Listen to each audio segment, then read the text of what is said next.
ማለዳ የመጣ ስታነቃኝ እንደምን አደራችሁ ክቡራትና ክቡራን የምፅዓቱ አዋጅ ነጋሪ አገልግሎት አድማጮቻችን፣ ሰላም ለእናንተ ይሁን።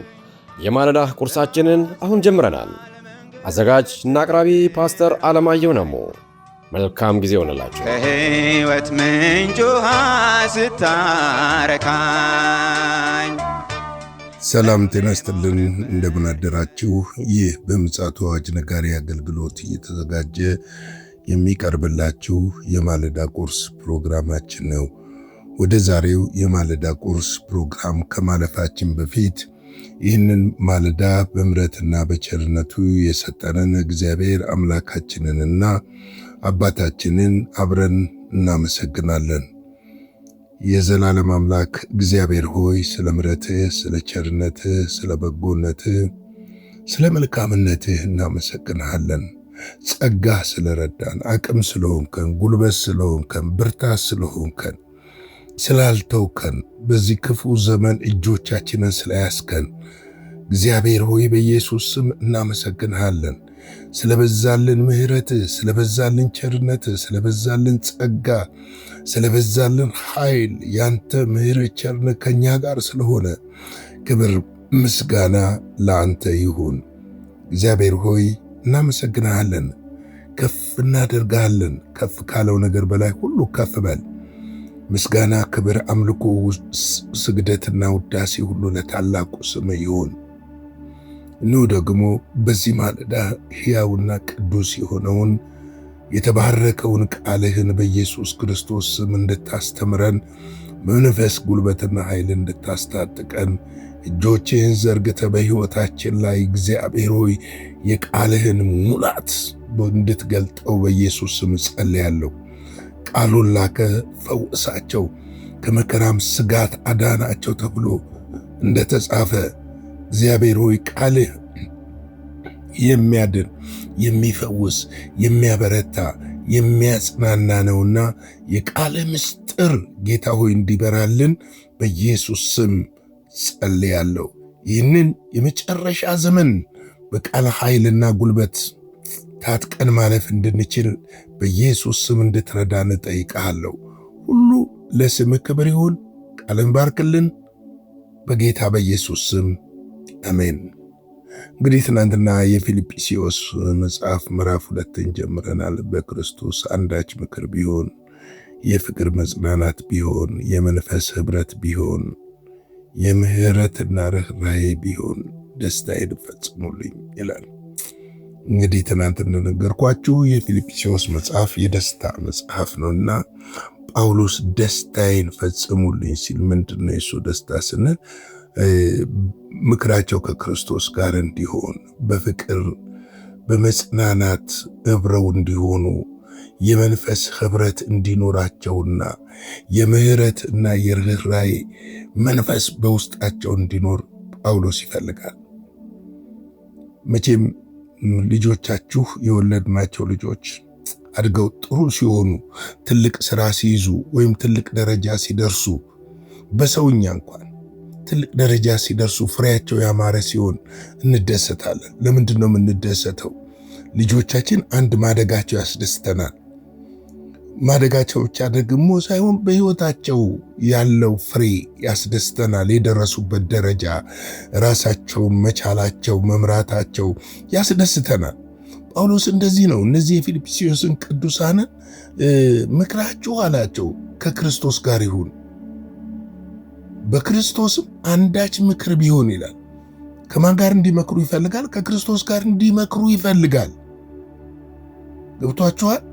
ሰው ከሰው ጋር ሊመክር ይችላል፣ ምንም ችግር የለውም። ነገር ግን የሰው ምክር ወንዝ አያሻግርም። የሰው ምክር ሩቅ አያስኬድም። የተወሰነች አንድ እርምጃ ሊያስጉዝ ይችል ይሆናል፣ ሁለተኛውን ግን አያስደግምም። ዘላለም የሚያስጉዝ ግን እንድንጓዝ የሚያደርገን የክርስቶስ ኢየሱስ ምክር ነው። ለዚህ ነው ያ ፍቅር፣ ያ መጽናናት በእኛ ሕይወት ውስጥ እንዲሆን ይፈልጋል።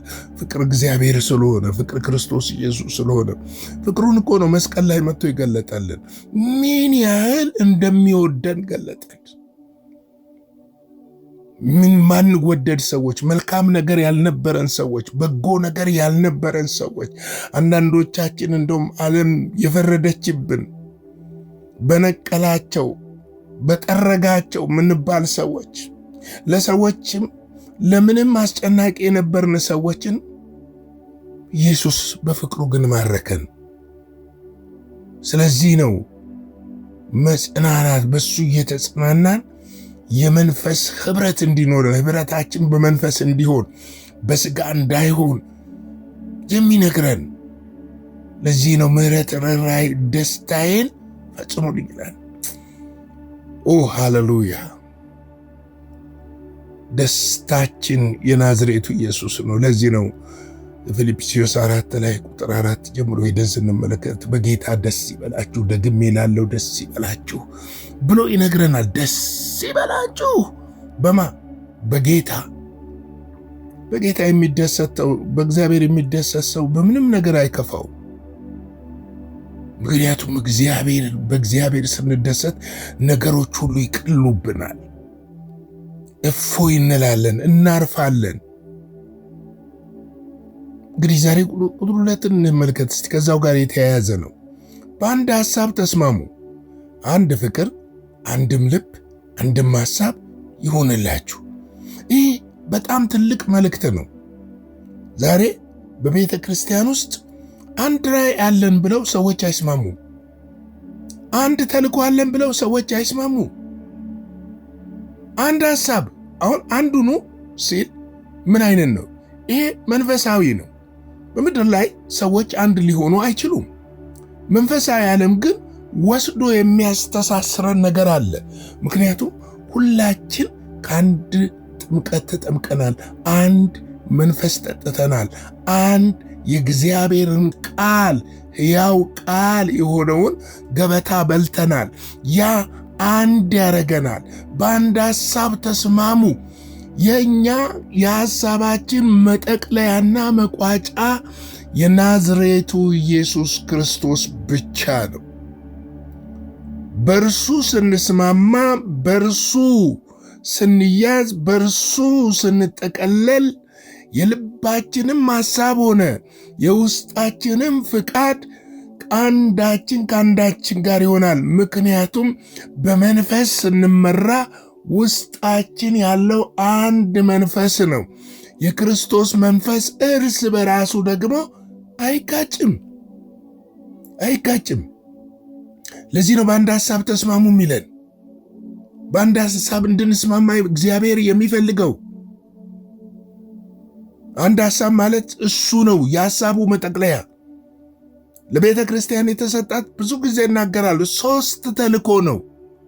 ሰዎች ለማመናፈስ ሲፈልጉ ተልእኮ እዚህ እዛ አይደለም፣ 3 ተልእኮ ነው። የመጀመሪያው ተልእኮ ለሰዎች ወንጌል ማድረስ ነው። ወንጌል ማድረስ። ቤተ ክርስቲያን ሌላ ስራ የላትም። የቁፋሮ የእርሻ የምናምን ስራ አይደለም የተሰጣት፣ ወንጌል ማድረስ። ደግመዋለሁ፣ ወንጌል ማድረስ፣ ለጨለማው ዓለም ብርሃን ሆኖ መገለጥ፣ ለጨለማው ዓለም ኑ ብሎ ጥሪ ማድረግ፣ የሞተውን ከሙታን የተነሳውን ተመልሶ የሚመጣውን ኢየሱስ ክርስቶስን ማሳየት ነው ተልኮዋ። ታዲያ እንዴት ነው በአንድ ሐሳብ ማንስማማው? ሁለተኛው ተልኮዋ ደቀ መዝሙር ማድረግ ነው። ደቀ መዝሙር፣ እነዚህ ከጨለማ ወደ ብርሃን የመጡትን ጠፍተው የነበሩትን የልጁን የኢየሱስ ክርስቶስ ሞትና ትንሣኤ ዳግም ምጽአት አምነው ወደ ክርስቶስ ኢየሱስ የመጡትን ምን ማድረግ ነው? ደቀ መዝሙር ማድረግ። ደቀ መዝሙሬ አድርጓቸው ስላለ የነገርኳችሁን እያስተማራችሁ የመከራችሁ የነገራችሁ ደቀ መዝሙሬ አድርጓቸው ስላለ ደቀ መዝሙር ማድረግ ነው። 3ኛው የቤተ ክርስቲያን ተልእኮ የክርስቶስ ኢየሱስ ምጽአት ቅዱሳንን ማዘጋጀት ነው። ሌላ ተልእኮ የላትም። ሌላ ሰው ለራሱ ቤተ ክርስቲያን መክፈት ሲፈልግ ለየት ያለ ነገር ማውጣት ይፈልጋል። እኔ የተሰጠኝ ተልእኮ፣ እኔ የተሰጠኝ ራእይ፣ እኔ የተሰጠኝ እንትን አሰራር፣ አካሄድ፣ መንገድ ሊለያይ ይችላል። ግቡ ግን ክርስቶስ ነው። ፍጻሜው ግን ክርስቶስ ነው። የቤተ ክርስቲያን ተልእኮ ደግሞ ይሄ ነው፣ ሶስቱ። ለዚህ ነው በአንድ ሐሳብ ተስማሙ የሚለን ጳውሎስ። ለዚህ ነው አንድ ፍቅር ከእግዚአብሔር የተወለደ እግዚአብሔርን ይመስላል እንጂ ሌላን አይመስልም። ከእግዚአብሔር ከፍቅር የተወለደ የፍቅር ልጅ ነው። ልክ ናችሁ። ብዙ አስመሳዮች፣ ሸንጋዮች፣ ሐሰተኛ አስተማሪዎችና ነቢያቶች በሞሉበት ምድር ላይ ስለ ተልእኮ ማውራት ስህተት ሊሆን ይችላል። ስለ ፍቅር ማውራት ስህተት ሊሆን ይችላል። አንድ ልብ ይኖራችሁ ብሎ መናገር ስህተት ሊሆን ይችላል። ምክንያቱም ብዙ ውሸት ሲሰበሰብ እውነት ነው ስህተት የሚሆነው። ውሸት ሲገን፣ ውሸት ሲደምቅ፣ ውሸት ትልቅ ስፍራ ላይ ሲወጣ ምን እውነት ምን ይሆናል መሰላችሁ?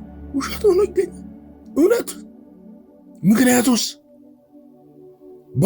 በውሸት ስለሚሸፈን።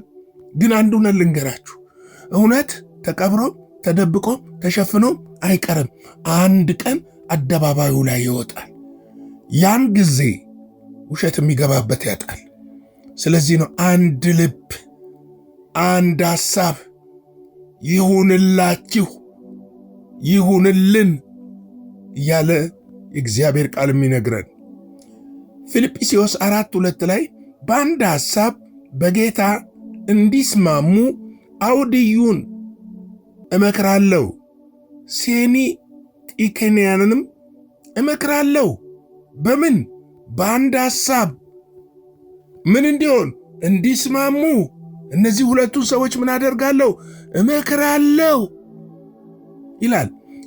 ሮሜ 15:5-6 ላይ በአንድ ልብ ሆናችሁ በአንድ አፍ እግዚአብሔርን እርሱ የጌታችን የኢየሱስ ክርስቶስ አባት ታከብሩ ዘንድ የትዕግሥትና የመጽናናት አምላክ እንደ ክርስቶስ ኢየሱስ ፍቃድ እርስ በራሳችሁ በአንድ ሐሳብ መሆን ይስጣችሁ ይላል። በአንድ ሐሳብ መሆን ይስጣችሁ። ዛሬ እኮ ቤተ ክርስቲያን ውስጥ ተዘበራርቀናል። አንዱ ወደ ግራ ሲል አንዱ ወደ ቀኝ ይላል። አንዱ ወደ ፊት ሲል አንዱ ወደ ኋላ ይላል። አንዱ ቁጭ በል ሲል አንዱ ተነስ ይላል። አንዱ ትሻገራለህ ሲል አንዱ ደግሞ ትቆማለህ ይላል። ድብልቅልቅ ወጥቷል። መጽሐፍ ግን እንደዚህ ነው የሚለው፣ በአንድ ሐሳብ እንድንስማማ፣ በአንድ ልብ እንድንስማማ ነው መጽሐፍ የሚነግረን። ተስማሙ ነው የሚለን። እንስማማ። ለዛሬ ያለኝ መልእክት ይህን ነው። የማለዳ ቁርስ በዚህ ያበቃለሁ። አጭር ጸሎት እንጸልይና እንጨርሳለን። የዘላለም አምላክ እግዚአብሔር ሆይ በጌታ በኢየሱስ ክርስቶስ ስም ስለ ምሕረትህና ስለ ቸርነትህ፣ ስለ በጎነትህና ስለ መልካምነትህ ሁሉ በክርስቶስ ኢየሱስ ስም እናመሰግንሃለን። ክብር ምስጋና ለታላቁ ስም ይሁን። ሁሉ ለስምህ ክብር ይሁን። ሁሉ በፊትህ እግዚአብሔር የተገለጠ ነውና የተራቆተ ነውና ከአንተ የተሰወረ ምንም ነገር የለምና እግዚአብሔር ሆይ በዚህ በመጨረሻ ዘመን እጆችህን ዘርግተህ እንድታግዘን፣ እንድትደግፈን፣ አቅም እንድትሆነን፣ ጉልበት እንድትሆነን፣ ኃይል እንድትሆነን፣ መንፈስ ቅዱስ ሆይ እንድትረዳን በኢየሱስ ክርስቶስ ስም እጠይቅሃለሁ። ያንተ እጅ በእኛ ላይ እንዲሆን፣ ማዳንህ በእኛ ላይ እንዲሆን፣ ታምራትህ በእኛ ላይ እንዲሆን በኢየሱስ ስም እጠይቅሃለሁ። ጌታ ሆይ ተባረክልን። ደግሞ ይህንን ማለዳ ባርክልን። ሁሉ ለስምህ ክብር ይሁን። ስለ ሁሉ ነገር ተመስገን። ከክፉ ሁሉ ጠብቀን፣ በደምህ ሸፍነን፣ በኢየሱስ ጌታ ስም አሜን። ላይክ፣ ሼር፣ ሰብስክራይብ እያደረጋችሁ በስክሪኑ ላይ የምታዩት አካውንት ደስ ያላችሁን የፈቀዳችሁን ልባችሁ የሞላውን ነገር እንድታደርጉ በጌታ በኢየሱስ ክርስቶስ ስም ጠይቃችኋለሁ። ጌታ ይባርካችሁ። ተባረኩልኝ። ሻሎም።